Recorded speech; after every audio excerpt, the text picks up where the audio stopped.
Hello and welcome back to Race Car and Chill. Today we got 0 race cars going on. We're doing some maintenance on the Prius. I need to change the oil real quick, which I'm not going to show you guys, but what this video is going to show you is how to flush the brake fluid. I've looked online and there are 0 videos that talk about the first generation, lots of videos that talk about all the other generations, but on the first generation, no one even bothers. So I find that a common and reoccurring theme with this first generation. Not many models around, not many people working on them, but the reason it's very complicated, it's not just like a traditional brake flush, is because there is a hydraulic system that is electronically operated. So the service manual says that you need a Toyota dealer tool to actuate the electronic braking to kind of get the fluid pumping through the system. Today I'm going to dispel that myth and I'm going to show you guys how to do it without the Toyota tools. There's a small chance I'm going to mess this up, but that's why we're making it on video, so if I do, you guys can learn from my mistakes. First thing is first, we're going to put the car up in the air so I can take all the wheels off and I can get to all of the brakes without having to stop and take wheels off on and off the whole time. So I'm taking the car on a road trip, so I want to take the wheels off and kind of inspect everything in the suspension and make sure everything looks good anyway. Okay, now that the car's up in the air and I've got all the wheels off, we're going to start from the back. You're going to want to get an 8mm wrench here and put it on your little bleeder valve here. Mine had a little cap on the outside of it. You want to take that off, and then you're going to want to put your bleeder hose onto it. You can use any kind of little rubber hose that will fit on here. The idea for that is to catch all of your fluid into a container. There's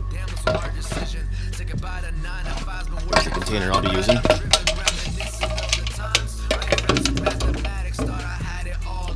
Okay, now the next step is very important. This is where it turns different from any other regular old car. What I have done is I've got the keys in ignition and I have the car in the ready state. You can barely see it, but you'll have to take my word for it.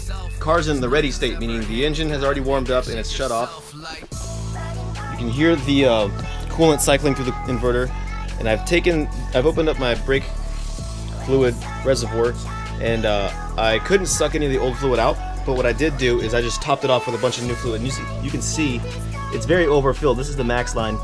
And you can see the line with the old fluid here and the new fluid here. It's different colors.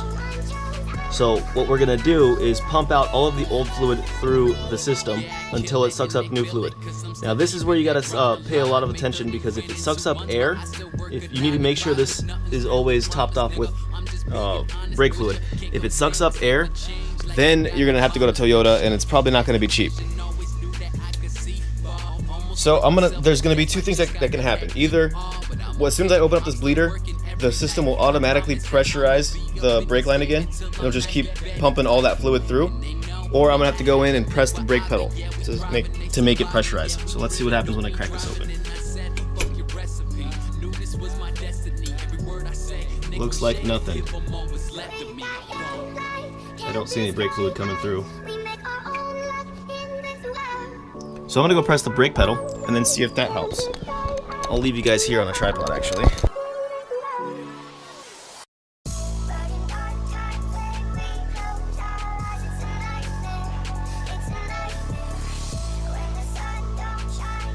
Alright, so you can see all this fluid that I've already pumped out through here. So now I'm just gonna close this bad boy and move on to the other side.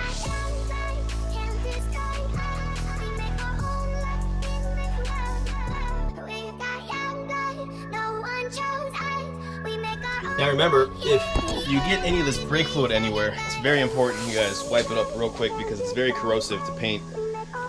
If you let it sit on the paint, it will probably peel off paint in a day or so.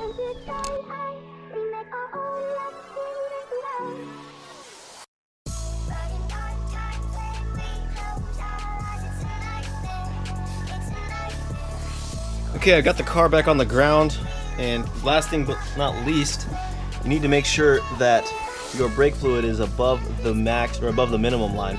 I'm a little bit over on the max line. I'm just gonna leave it like that. Shouldn't be a big issue.